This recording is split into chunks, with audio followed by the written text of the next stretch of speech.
Dr. Date. I'm working in Kokilam Hospital as a consultant. Basically, I'll be talking to you about scan to strategy and which is image-based decision making in proximal humerus fractures. The science basically advances simultaneously. So advancement in one field of science always leads to the advancement in other field of science. So radiology has evolved over last many years quite well. And since when I started residency, there were just X-rays and CT scan had just come. So now there are MRIs and everything is available. So the decision making also has evolved over the period of time. So the objective of this talk is basically to understand basic anatomy and fracture relevance, recognize the role of X-ray in initial assessment, learn how CT guides surgical decision making, and understand when MRI and ultrasound can add value to the present situation. Apply imaging findings to NIR and AOTA classifications as well. So while choosing which imaging matters, the key decision making points are whether to operate or not to operate, and whether to do ORIF or do arthroplasty. So these depend on these imaging will answer displacement, angulation, tuberosity involvement, head split components. All these factors are going to be taken into consideration while taking the decision whether to operate, non-operate, or ORIF versus the arthroplasty. So mistakes are always made only from X-ray alone. So that's why CT always adds value.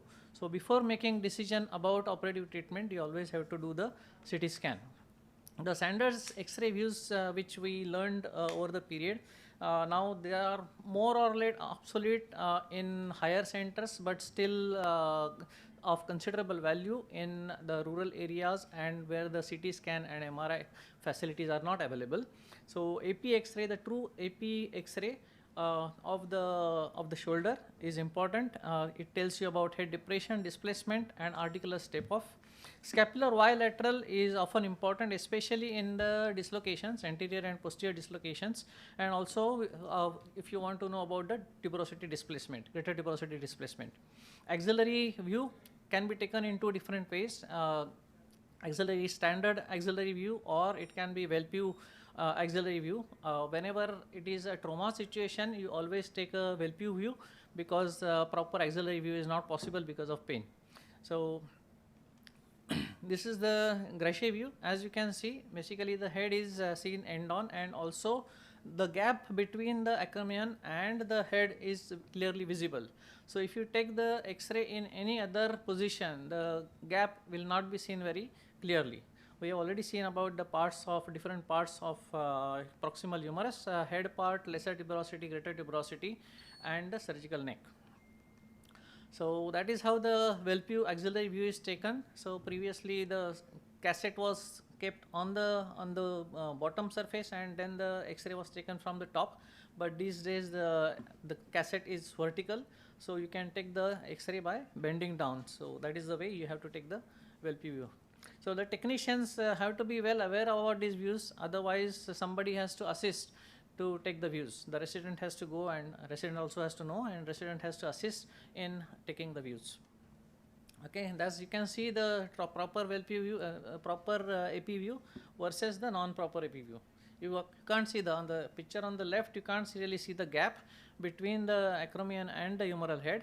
On the right side, you can see it very clearly. So different views can give you different information. So all these views are important, but the properly done X-rays give you more information. So this is the X-ray of a 71-year-old female.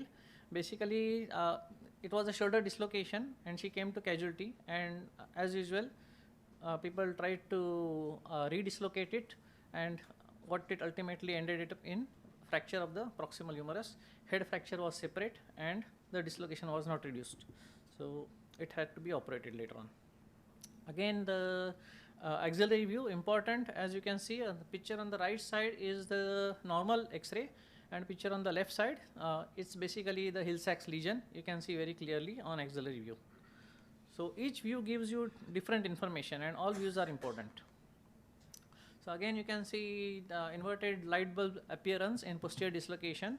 So it is also possible if you take the X-ray in internal rotation. So don't get fooled just by this X-ray. You always have to take the bilateral X-ray of the scapula to see whether it is posterior dislocation or just the X-ray in different position. So this is bilateral view of the shoulder, and you can see the head is in the center. So if it is posterior dislocation, you will clearly see that the head has moved to the posterior side. So again, this is X-ray. Basic information you always get from the X-rays. You can see that there is a surgical neck fracture over here. It doesn't give you information whether there is tuberosity fracture or not. Greater or lesser tuberosity. Again, 70-year-old male patient with the fracture. You can only see that there is a fracture of the GT which is extending into the shaft. On the right hand side, 82-year-old female, you can see on X-ray that there is a fracture of the GT, possibly of the LT. Head fragment is separate, but no clear information. So 63-year-old male, again you get the basic information that there is a GT fracture. Okay, so more or less undisplaced fracture.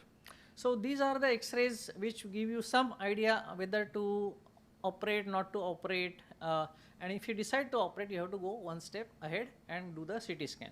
So triaging on X-ray basically is done by to see whether it is non-operative case or operative case.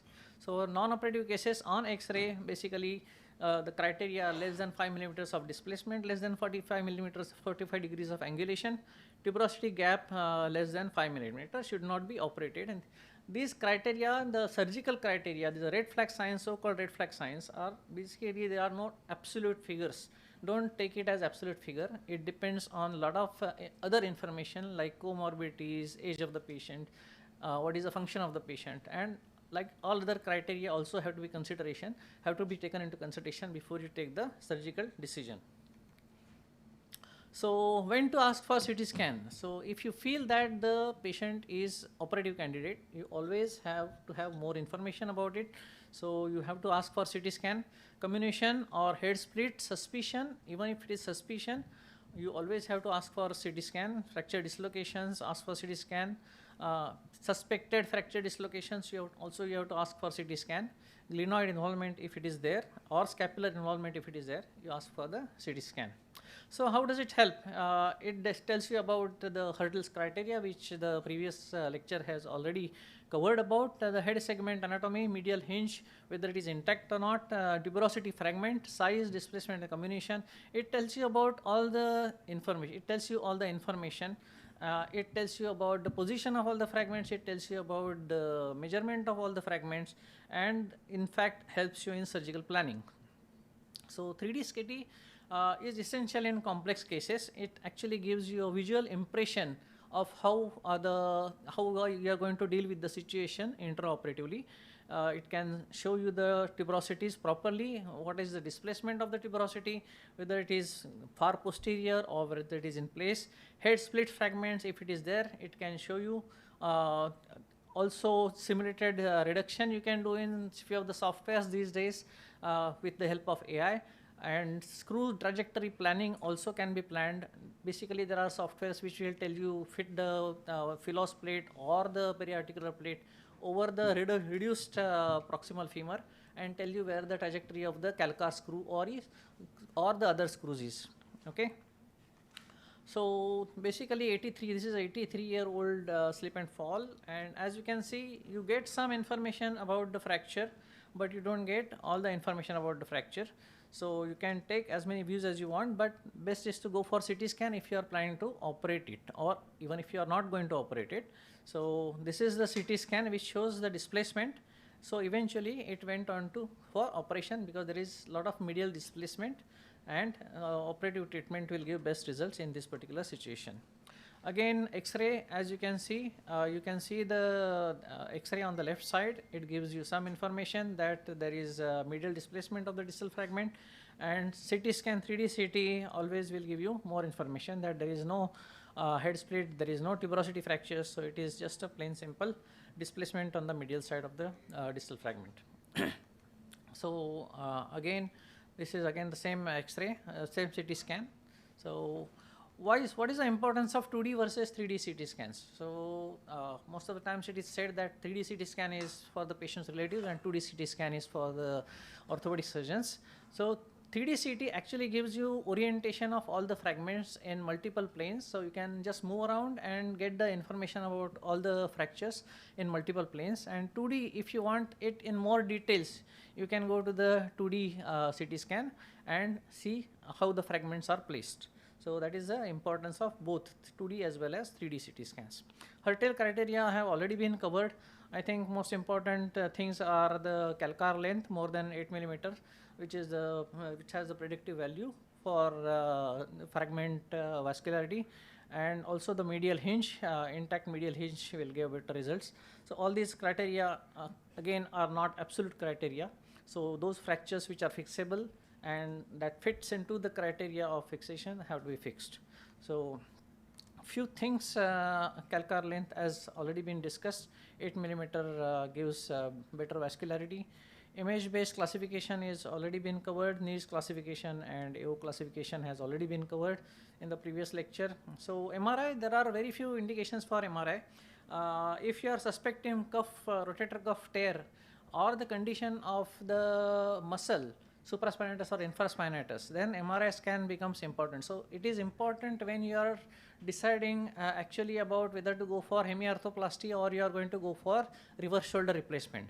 So if you see that on MRI scan the condition of supraspinatus, infraspinatus, tendon is good but the muscle has fatty degeneration or fatty infiltration, then obviously you go for reverse shoulder replacement.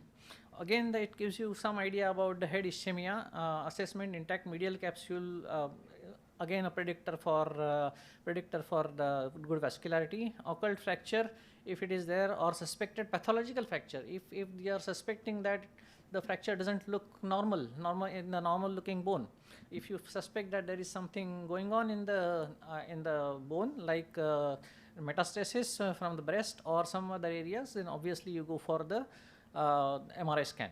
Post-traumatic AVN, again not much of use in the primary settings, but of use in the post-operative settings. USG, again, those who are not fit for MRI, those who are claustrophobic, you can always do ultrasound. In pregnant women also you can do ultrasound, again to see the condition of the tendons, rotator cuff tendons. Okay. So treatment strategy should be, again, rough criteria are minimal displacement, elderly patient, sling. Conservative treatment, 2-part surgical neck fracture, young patients, ORIF, 3-part medial hinge, again ORIF versus semi, depending on the situation of rotator cuff as well as the head fragment. 4-part, again dislocated on axillary view, CT reverse shoulder replacement. So this is algorithm, rough algorithm of the proximal humerus fractures. So basically there is decision between undisplaced fracture, displaced fracture and irreparable fractures. Non-operative treatment, operative treatment versus the replacement. Operative treatment, again there are 3 options available: plate, nail or K-wires. In replacement, again there are 3 options which are available: hemi, TSA or reverse shoulder replacement. So the X-rays, CT scan will guide you to these options. So pitfalls again are missing posterior dislocation on AP alone. Obviously it should not be done, especially if you are suspecting posterior dislocation. Calling a 2-part fracture, sometimes it can lead to problems intraoperatively if you are suspecting that it is only 2-part fracture and it turns out to be 3-part fracture, and if you have taken deltoid split approach, then you can be in trouble. So you can't approach one of the fragments, so then you have to shift to the anterior approach. Underestimating head depression in osteoporotic bone again is again one of the pitfalls. So we'll go on to the next slide. This is a new concept.